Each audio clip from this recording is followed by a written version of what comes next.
اعوذ باللہ من الشیطان الرجیم بسم اللہ الرحمن الرحیم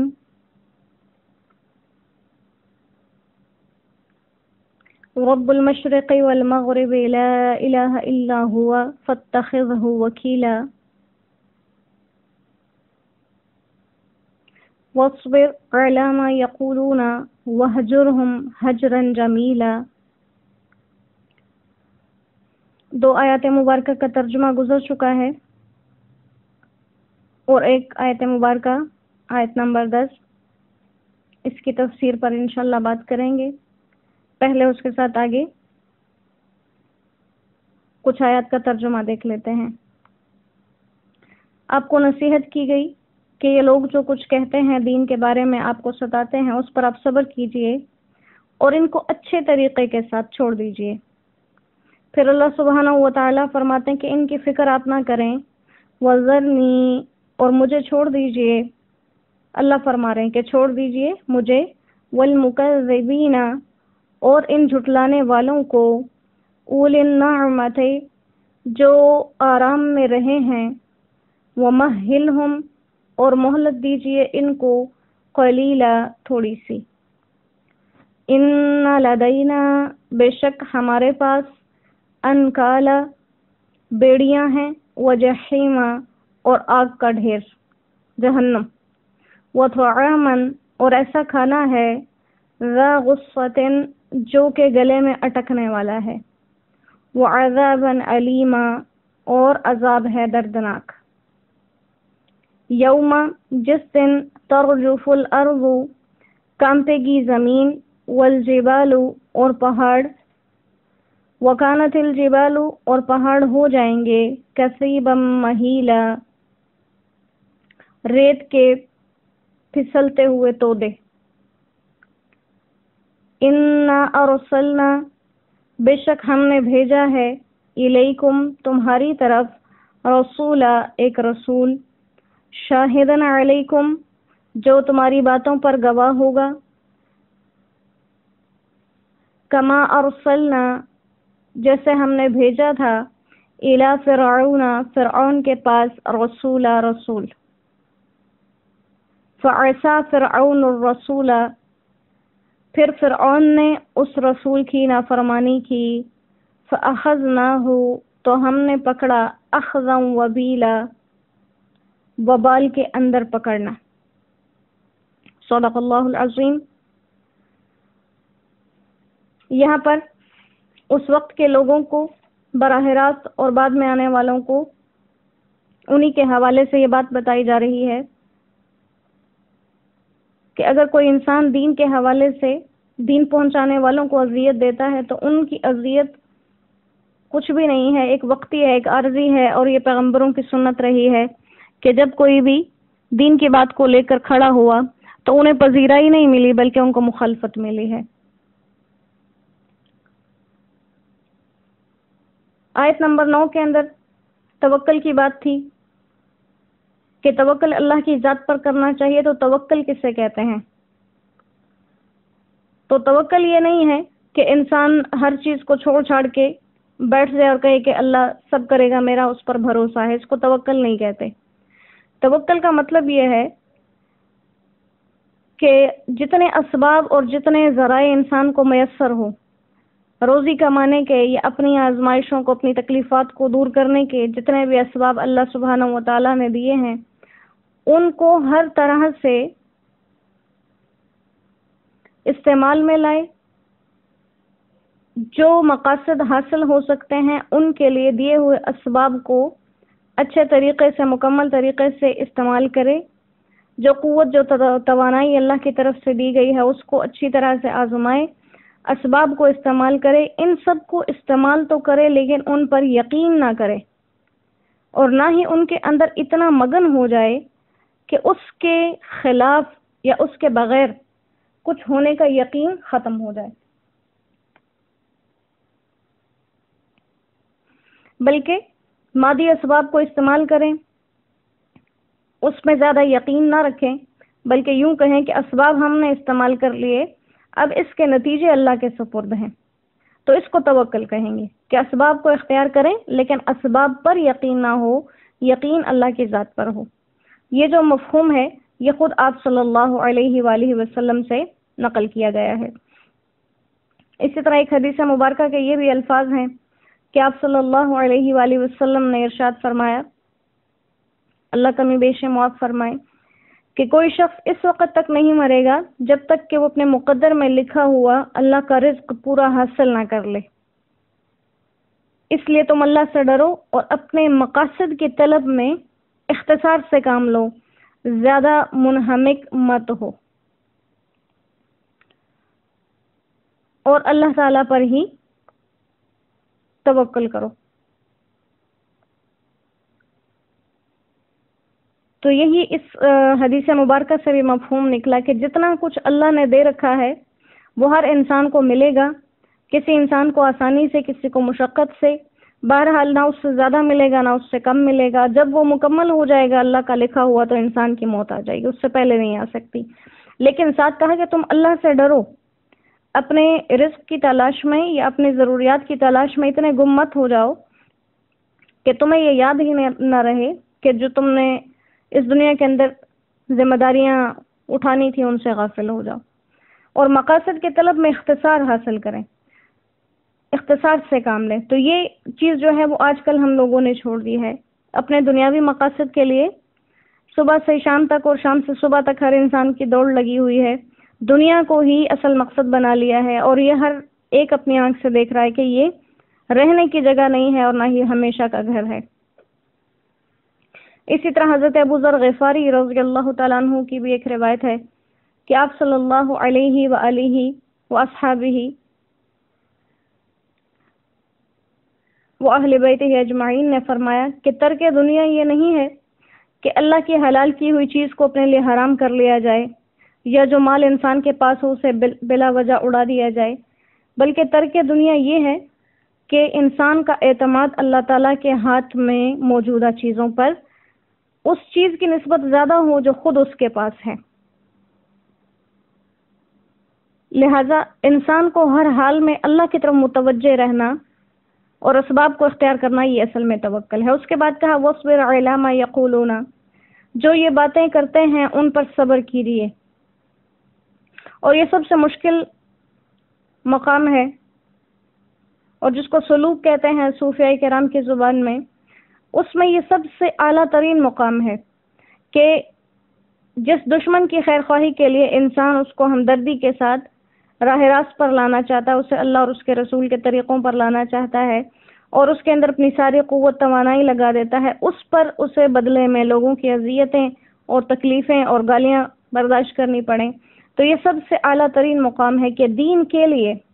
یا بہتری کے لیے کام کرنے والوں کو جب مشقت ملے تو اس پر صبر کیا جائے۔ اور یہی ہدایت ہر جگہ پر ہے کہ نیکی کے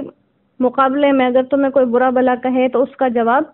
برائی سے نہ دو بلکہ اس پر صبر کرو۔ یہی حضرت لقمان علیہ السلام کی بھی قرآن کریم کے اندر نصیحت ہے، اور اسی طرح ہر پیغمبر کی یہ سنت رہی ہے کہ اپنے مخالفین کی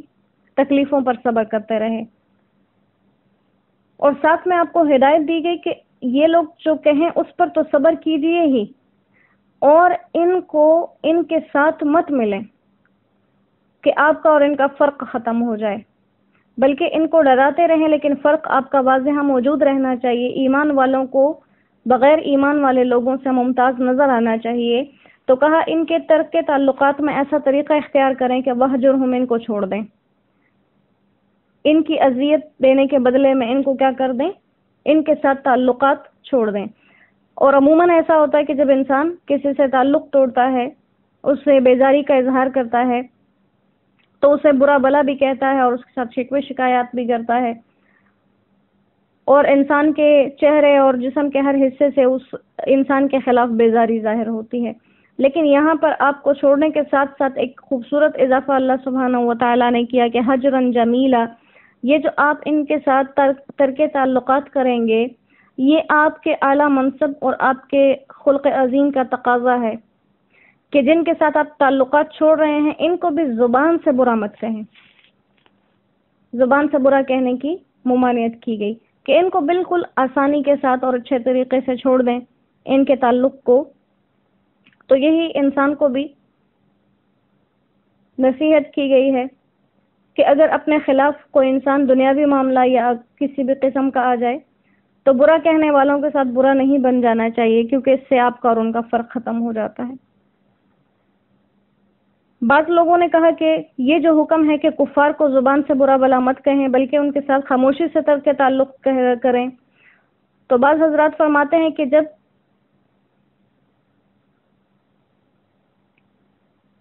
آیات جہاد اور آیات قتال نازل ہوئیں تو پھر یہ حکم ختم ہو گیا، اب ان کو برا بلا کہہ سکتے ہیں۔ لیکن بعض علماء فرماتے ہیں کہ اگر غور کیا جائے تو ایسا کہنے کی ضرورت نہیں پڑتی، کیونکہ یہاں پر کفار کی ایذاؤں پر صبر کرنے کی اور ان سے تعلق توڑنے کی تلقین کی گئی ہے، اور یہ جہاد کے خلاف نہیں ہے، کیونکہ مسلمان جو جہاد کرتے ہیں اس کا مقصد کوئی اپنا غصہ نکالنا نہیں ہوتا، بلکہ وہ اصل میں اللہ کے حکم کی تعمیل ہے۔ جس طرح سے صبر کرنا اللہ کے حکم کی تعمیل ہے اور ان کو اچھے طریقے سے ترک تعلق کر دینا اللہ کے حکم کی تعمیل ہے، ایسے ہی اسلامی اصولوں کے خلاف ورزی پر جہاد کرنا یہ غصہ نکالنا نہیں بلکہ اللہ کے حکم کی تعمیل ہے۔ لہذا اس حکم کو برے طریقے سے پیش کرنے کی وجہ سے ہی اس کی اصلی صورت جو ہے وہ خراب ہو گئی۔ یہاں تک آپ صلی اللہ علیہ وآلہ وسلم کو کفار کی ایذاؤں پر صبر اور ترک انتقام کی تلقین کی گئی۔ آگے آپ کی تسلی کے لیے ہی کہا جا رہا ہے کہ ان کے اس چیز کا بدلہ دینے والا میں ہوں، آپ اس کی فکر نہ کریں، آپ غمگین نہ ہوں، کیونکہ اللہ تعالیٰ ان کو سخت عذاب دینے والا ہے۔ اور ابھی کیوں نہیں دے رہا؟ کیونکہ اس کے کچھ حکمتیں ہیں جن کا صرف اللہ سبحانہ و تعالیٰ کو ہی علم ہے، آپ جلدی نہ کریں۔ اسی لیے کہا ذرنی والمکذبین اولی النعمت، کہ مجھے اور ان جھٹلانے والوں کو جنہیں میں نے طرح طرح کی عیش و عشرت دے رکھی ہے آپ چھوڑ دیجئے، میں اور یہ دیکھ لیں گے۔ مطلب کیا ہے کہ ان کا حساب کتاب میرے ذمے ہے۔ یہاں پر نعمہ لفظ ذکر کیا گیا، اس کا مطلب عیش و عشرت، مال و دولت، اولادیں، ان سب چیزوں کی کثرت ہے، اور اشارہ اس چیز کی طرف ہے کہ ان لوگوں کو جو یہ چیزیں دی گئیں تو ان چیزوں میں پڑھ کے یہ آخرت کی تکذیب کر رہے ہیں اور اللہ کی ذات سے غافل ہو گئے۔ اور اللہ سبحانہ و تعالیٰ یہ چیزیں کبھی کبھی مومنین کو بھی دیتے ہیں، لیکن مومنین ان میں کبھی بھی ایسے نہیں پڑتے کہ وہ دنیا کی عیش و عشرت کی وجہ سے آخرت کی فکر سے غافل ہو جائیں۔ اللہ نے فرمایا وَمَهِّلْهُمْ قَلِيلًا، یہ تھوڑے عرصے کی مہلت ہے، اور بار بار قرآن کریم کے اندر یہی کہا گیا۔ ہمیں زندگی جو 60 70 80 90 سال کی طویل لگتی ہے، اللہ فرماتے ہیں وَمَهِّلْهُمْ قَلِيلًا، یہ تو تھوڑی سی زندگی کی بات ہے، اور اس کے بعد ان کے لیے سخت ترین عذاب ہیں، جس میں سب سے پہلے انکال ہے، کہ ہمارے پاس ان کے لیے انکال ہے۔ انکال کہتے ہیں کہ کسی کو زنجیروں وغیرہ میں باندھ کر قید کر دینا، قید کرنا، کسی کو بند کر دینا، زنجیریں ڈال دینا۔ تو کہا کہ یہ ان کو ہم ایسے باندھ کے رکھیں گے۔ پھر جہنم کی شدید آگ کا ذکر ہے کہ ان کو اس کے بعد ان کو زنجیروں سے باندھا جائے گا اور ان کو جہنم کی آگ میں قید کیا جائے گا، اور ان کا کھانا کیا ہوگا؟ تو عَمًا ذا غصہ، کہ ایسا کھانا ہوگا جو گلے میں اٹک جائے۔ غصہ عربی میں کہتے ہیں کہ ایسا پھندا جو گلے میں لگ جائے، یا کوئی لقمہ اس طرح سے گلے میں پھنس جائے کہ نہ وہ نگلا جائے اور نہ ہی اگلا جائے۔ تو اللہ فرماتے ہیں کہ ان کو ایسا کھانا دیا جائے گا۔ اور اسی طرح جو بعض جگہوں پر آیا ہے کہ ان کو زقوم کھانے کے لیے دیا جائے گا، ضریع دیا جائے گا۔ تو یہی ان چیزوں کا حال ہوگا کہ وہ ایسے حالات میں ہوں گے جو نہ نگلے جا سکیں گے نہ اگلے جا سکیں گے۔ اور حضرت عبداللہ ابن عباس رضی اللہ تعالیٰ عنہ فرماتے ہیں کہ آگ کے کانٹے ہوں گے جو گلے میں پھنس جائیں گے۔ اللہ ہمیں اس سے محفوظ رکھے، ہماری حفاظت فرمائے۔ اور یہ کچھ چیزوں کے نام لے کر اللہ نے آگے فرمایا وَعَذَابًا عَلِيمًا، کہ عذاب ہوں گے دردناک، عذاب ہوں گے شدید۔ یہ کچھ کے تو نام لیے، اور عذاب شدید کیا ہے؟ جس چیز کو اللہ شدید کہہ رہے ہیں اس کی کیا کیفیت ہوگی، کیا حیثیت ہوگی، اس کو انسان خود سوچ سکتا ہے کہ جس چیز کو اللہ سخت کہہ رہے ہیں وہ یقیناً بہت ہی سخت ہوگی۔ پھر آگے قیامت کا حال ہے کہ جس دن زمین کانپے گی اور پہاڑ جو مضبوطی کی علامت سمجھے جاتے ہیں وہ ریزہ ریزہ ہو جائیں گے، ریت کی طرح نظر آئیں گے، اور یہ ساری چیزیں جو آج دنیا کے نقشے بنے ہوئے ہیں یہ سب ختم ہو جائیں گے۔ تو جتنے اسلاف اور اولیاء گزرے ہیں اس امت کے،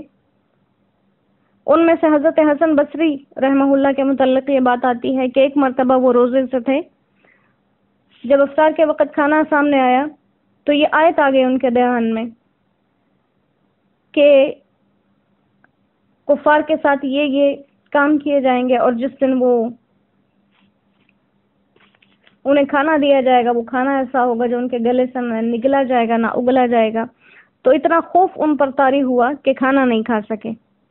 3 دن لگاتار اسی طرح سے ان کے ساتھ ہوتا رہا کہ روزہ رکھتے اور افطار کے وقت یہی کیفیت طاری ہو جاتی۔ پھر ان کے صاحبزادے نے اس دور کے دوسرے اولیاء سے بات کی اور وہ آئے، انہوں نے تسلیاں دی اور طرح طرح سے ان کو منایا اور پھر ان کو کچھ کھانے کے لیے آمادہ کیا۔ تو پڑھنے والے ایسے ہیں جو پڑھ کے سمجھ لیتے ہیں، اور کچھ ہماری طرح ہوتے ہیں جو پڑھ کے گزر جاتے ہیں۔ اللہ تعالی ہمیں اس کو اچھی طرح سے سمجھنے کی توفیق عطا فرمائے۔ تو قیامت کے ہولناکی کا ذکر فرمائے کہ ترجف الارض، زمین کانپے گی۔ یہ زمین آج جس کے اوپر انسان کا رہن سہن، جس کے اوپر ہی اس کے تمام کاروبار، تمام مراکز ہیں، یہ کمزور ہو جائے گی، یہ کانپے گی اور پہاڑ ریزہ ریزہ ہو جائیں گے۔ پھر کہا کہ ہم نے تمہاری طرف جو یہ رسول بھیجا ہے یہ کوئی نیا کام نہیں کیا، ہم نے تمہاری طرف رسول بھیجا جیسے کہ تم سے پہلے آتے رہے، اور پہلے لوگوں میں آنے والوں میں اور قومیں بھی مشہور تھیں، لیکن فرعون اور حضرت موسیٰ علیہ السلام کا قصہ واقعہ زیادہ مشہور تھا۔ تو کہا کہ جیسے موسیٰ علیہ السلام گئے فرعون کے پاس اور ان کو ڈرایا لیکن وہ ڈرے نہیں، اکڑ گئے، تو اللہ سبحانہ و تعالیٰ نے سب کے سب کو عذاب میں گرفتار کر لیا۔ تو کہا کہ جس طرح سے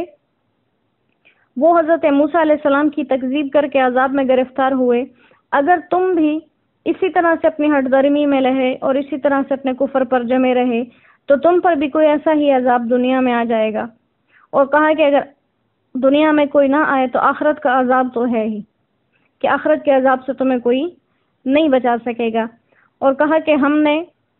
فرعون کو نافرمانی کی وجہ سے ایسا پکڑا کہ وبال کے ساتھ،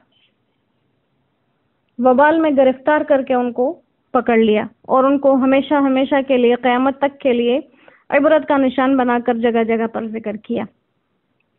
تو اللہ سبحانہ و تعالی ہمیں موت سے پہلے موت کی تیاری کی توفیق عطا فرما دے، اور جتنی زندگی ہماری غفلتوں میں گزر گئی ہیں اس کے لیے ہمیں معافی عطا فرما دے۔ وما علینا الا البلاغ وآخر دعوانا ان الحمد للہ رب العالمین۔ السلام علیکم ورحمۃ اللہ وبرکاتہ۔